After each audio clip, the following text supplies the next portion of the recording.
कजनेहा श्रुति पुराण सदग्रंथ कहाई रघुपति भगति बिना सुख नाई। सबों का विचार है, भगवान शंकर का विचार है, ब्रह्मा जी का विचार है, सनत सनंदन सनत कुमार का विचार है, सुखदेव मुनि का विचार है, नारद मुनि का विचार है, और जो ब्रह्म ज्ञानी हो गए और जो होने वाले हैं सबका विचार क्या है कि राम के चरणों में प्रेम करना। राम के चरणों में प्रेम कैसे किया जाए? राम का चरण क्या है? आप लोगों के मन में होगा कि जो पैर है ना वही ना चरण है, लेकिन ये पैर से नहीं लिया गया है। राम का चरण का मतलब है बिंदु, गुरु का चरण का मतलब होता है बिंदु। जो बिंदु का ध्यान करते हैं अपने अंदर में, वही राम का चरण है। उसी से प्रेम करने से आपके अंदर प्रकाश होगा, आप अंधकार से प्रकाश में जाएंगे। अब है कि भक्ति हम करेंगे, क्या चीज लेकर के हम भक्ति करें? गुरु महाराज कहते हैं मानस जप, मानस ध्यान, दृष्टि साधन और सूरज सदयोग द्वारा सर्वेश्वर की भक्ति करके अंधकार, प्रकाश और शब्द तीनों पदों से पार जाए। मंत्र बहुत है, जो गुरु मंत्र बताए उस मंत्र का जप करें, ये भक्ति का प्रारंभ हो जाता है। किस मंत्र का हम जप करें? शास्त्र में 7 करोड़ महामंत्र बताया गया है। सप्त कोटि महामंत्र चित विभ्रंश कारक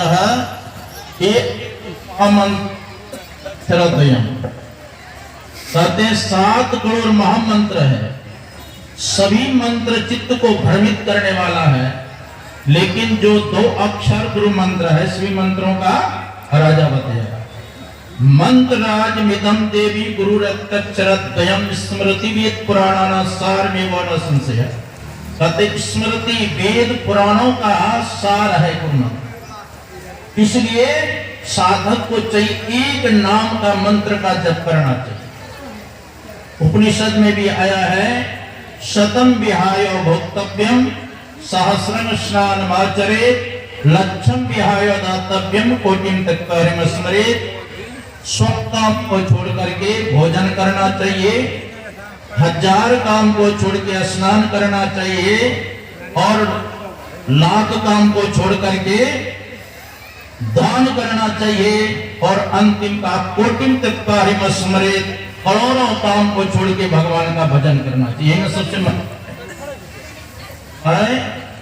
बंबई गया था, 1 महीना का कार्यक्रम चलता था खार में, गुरु गंगेश्वर का। वहां के स्वामी मेश्वरानंद जी महाराज थे। उन्होंने हमसे पूछा महाराज जी हर एक हमेशा मंत्र का जप करना चाहिए? उनका कहने का मतलब था कि जैसे लोग शंका करने जाते हैं, शौचालय जाते हैं, और पवित्र हालत में भी जप करना चाहिए कि नहीं करना चाहिए?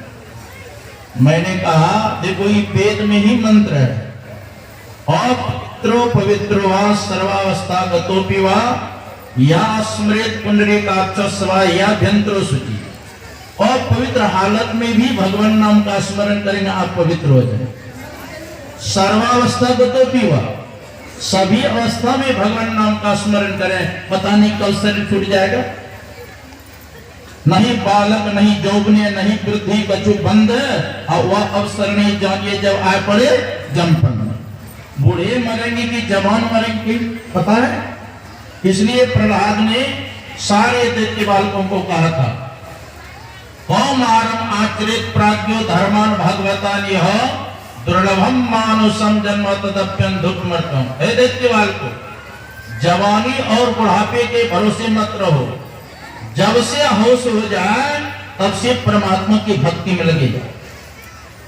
भक्त भगवान से प्रार्थना करते हैं कृष्ण स्तुतीय पद पंकज पिंजरांते अद्येवमेव विशतु मानस राज हंसः प्राण पयान कपवात पित्ते कंठावरोधन विधौ कृष्णम कुमस्ते। ये प्रभु अभी तो मेरा शरीर स्वस्थ है, तो मैं आपका स्मरण कर रहा हूं, लेकिन जब मरण काल का समय आता है प्रभु, उस समय तो बड़ा विकट परिस्थिति होता है। उस समय का पित्त बात कंठ पर घेर लेता है, तब उस समय आपका स्मरण कैसे करें? इसलिए महापुरुषों ने कहा कि जब तक शरीर स्वस्थ है प्रभु का भजन कर लो।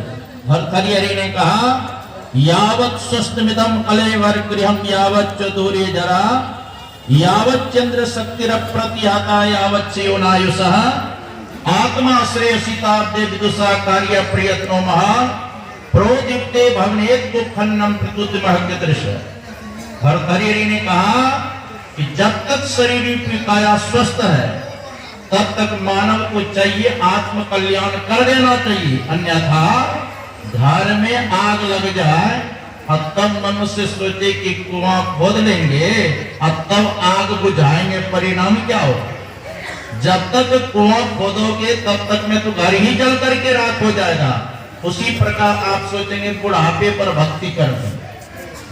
बुढ़ापे पर वह व्यक्ति भक्ति कर सकते हैं जो बचपन से करते आ रहे हैं, करते करते अभ्यस्त हो गए हैं, तो बैठे बैठे लेटे लेटे सोते हुए वह भगवान का स्मरण कर सकते हैं। लेकिन जो इन्होंने जीवन में कभी प्रभु का नाम नहीं लिया वो अंत में लेगा। क्षण भंगुर जीवन की कलिका कल प्रातः को जाने खिली न खिली मलयाचल की सुचि शीतल मंद सुगंध समीर मिली न मिली।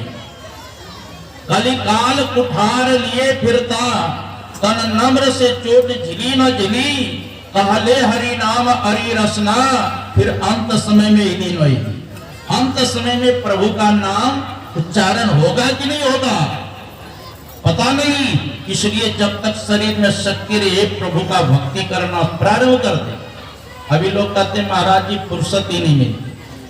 तो देखो त्रेता युग में दिन भर युद्ध करते थे और रात में बैठ करके ध्यान करते थे, स्मरण करते। एक बार दुर्योधन गए भीष्म पितामह के पास, कहा दादाजी आप मन से युद्ध नहीं करते।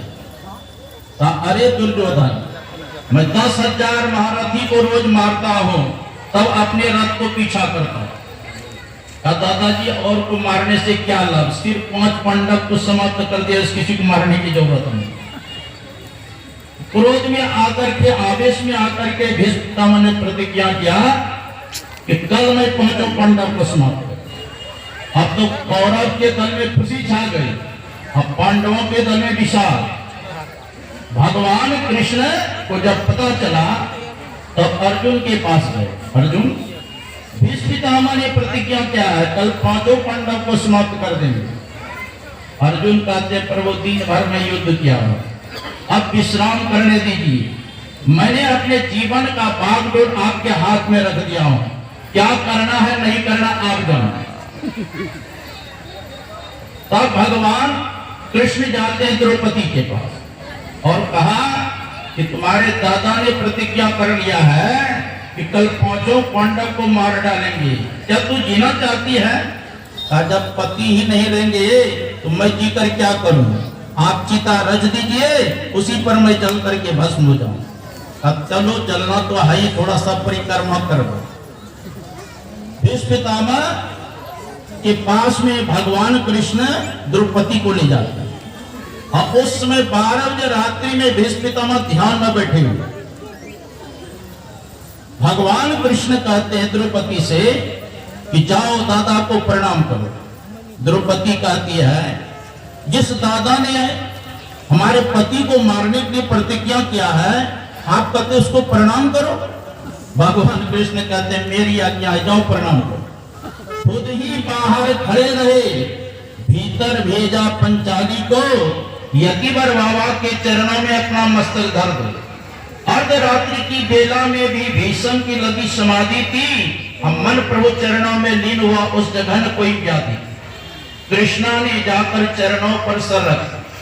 बाबा भीषम एकदम चौंके, देखा एक सधवा नारी है और चरणों पर शीश झुकाती है और उसकी तन की रंगी साड़ी सधवापन का दर्शाती है। आशीर्वाद मुझसे निकला, सौभाग्यवती भव हो बेटी, तेरे हाथों से मेहंदी का रंग न छूटे बेटी, सौभाग्य तुम्हारा अचल हो, सिंदूर से मांग खाली हो, वर देता हूं मैं यह बेटी तू वीर कुमारी वाली। कृष्णा ने सुनकर तुरंत कहा, बाबा यह क्या बतलाते हो, कल और आज कुछ और कहा, तुम सत्यवर्ती कहलाते हो। मेरे पांचों पतियों में से यदि एक भी मारा जाएगा, आशीर्वाद बाबा तेरा क्या झूठ नहीं कहलाएगा। हाथों का मेहंदी रहने दो, साड़ी का रंग उड़ावो ना, और सिंदूर जो मेरी मात का है पानों से उसे मिटाओ ना।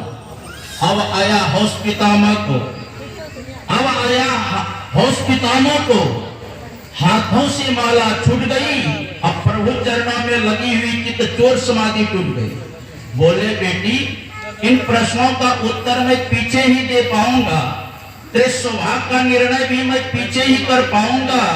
एक बात खटकती है दिल में जिसने कर डाला, बदलाव बेटी वह बात छिपा है इस जगत तुझे लाने वाला। बूढ़ा होने को आया है पर अब भी नहीं गई चोरी। अरे बचपन में तो मिस्री क्या क्या चोरी क्या ही, बुढ़ापे पर तो छोड़ दे चोरी करना। बूढ़ा होने को आया है पर अब भी नहीं गई चोरी, नित नया नित्यों चलती है, तुमसे चोरी मुझसे चोरी। पुत्री तूने मेरे कुल को इतना पवित्र कर डाला, पहरा तेरा देता होगा जो विश्व रचाने वाला। उठकर देखा बाबा ने, जोहरी का दृश्य निराला है, अब पीताम्बर का घूंघट डाले खड़ा वो भोसले वाला, चरणों से जाकर लिपट गए, छलिया छलने को आया है, अब भक्तों के रक्षा करने को दासी का भेष बनाया। कहते हैं द्रौपदी का जूता था पीताम्बर के कोने में, और उर्मे करुणा का भार लिए लगे पीताम्बर रोने। हे दुर्पसुता मेरी बेटी, जाओ विजय तुम्हारी है, अब पतियों का पालन पाता होगा जब रक्षक कृष्ण मुरारी। जाके राखे साइया मार सके न कोई, अब पालन बता कर सके जो जग बनी। मेरा कहने का मतलब यह है कि भीष्म पितामह भी 12 रात्रि में ध्यान करते। हम लोगों को करना चाहिए नहीं करना चाहिए। इसलिए चरणदास जी महाराज कहते हैं, दिन को हरि सुमरन करो, लाइन जागी कर ध्यान, भूख राती भोजन करो, तज सोवन को बान, चार पर नहीं जगी सके, आधी रात सो जाग, ध्यान करो जप ही करो भजन करन करो। जो नहीं सरदार दो पहरे, पिछले पहरे चेत, और उठ बैठो रटना रटो प्रभु से लाभ हो। जागे ना पिछले पहर, अब करे न गुरुमत जाग, अब मुंह फाड़ी सोवत रहता को लागे पाप। जो ब्रह्म मुहूर्त में उठ करके ध्यान नहीं करता है उसको पाप लगता है। इसलिए हम लोगों को चाहिए संतोष युक्ति जान करके एक नाम का जप करें, एक रूप का ध्यान करें और बिंदु ध्यान करें। बिंदु ध्यान मतलब भगवान शंकर ने भी समझाए हैं बिंदु ध्यान के विषय में। शिरः कपाले रुद्राक्षं विभ्रम चिंतयेत् यदा तदा ज्योति प्रकाशः स्यात् विद्युत् पुंजस्म प्रवाह एतत् चिंतेन मात्रेण पापानां संचयो भवेत् दुराचारो भी पुरुषो लभते परमपदम्। शिरः जिसको हम लोग सर कहते हैं, इसको सिर कहते हैं, और जिसको हम लोग कपाल कहते हैं, संस्कृत में इसी को कपाल कहते हैं। रुद्र कहते हैं भगवान शंकर को। अक्ष बना होता आंख, कहते दोनों आंख के मध्य में विवर है, रास्ता है स्वर्ग में दिलबर पे जाने के लिए, परमात्मा के पास जाने के लिए सुषमना में रास्ता। कहते हैं यद यदा उस अज्ञा कमल का जो साधक बार बार चिंतन करता है, परिणाम क्या होगा? विद्युत पुंज प्रवाह, बिजली के समूह के समान साधक प्रकाश को देखता है। एतत् चिंतेन मात्रेण पापानां संचयो भवेत् दुराचारो भी पुरुषो लभते परम पदम्। अगर अज्ञा कमल का साधक ध्यान करे तो कहते सभी पाप से मुक्त होकर के परम पद के अधिकारी। प्रकाश में ही शब्द हो रहा है, बिंद में कहा नाद बोले रैन दिवस सुहावना, बिंद में वह नाद हो रहा है, शब्द हो रहा है। साधो शब्द साधना कीजिए, यही शब्द से प्रकट भय सोई शब्द कह दीजिए। हमारे अंदर में अनहद शब्द है, उस अनहद शब्द में एक शब्द है सार शब्द। जिसको ओम स्फोट उद्गीत प्रणव कहते हैं, उसी को उल्टा नाम कहते हैं। उल्टा नाम जपत जग जाना, अब वाल्मीकि भये ब्रह्म समाना। उस उल्टा नाम को पकड़ करके वाल्मीकि जी महाराज ब्रह्म समान हो गए। हम लोगों को भी चाहिए संतोष युक्ति जानकर साधन करें तो हम लोगों का परम कल्याण होगा। ये आप लोगों से हम थोड़ा सा कहा। बोलिए श्री सदगुरु महाराज।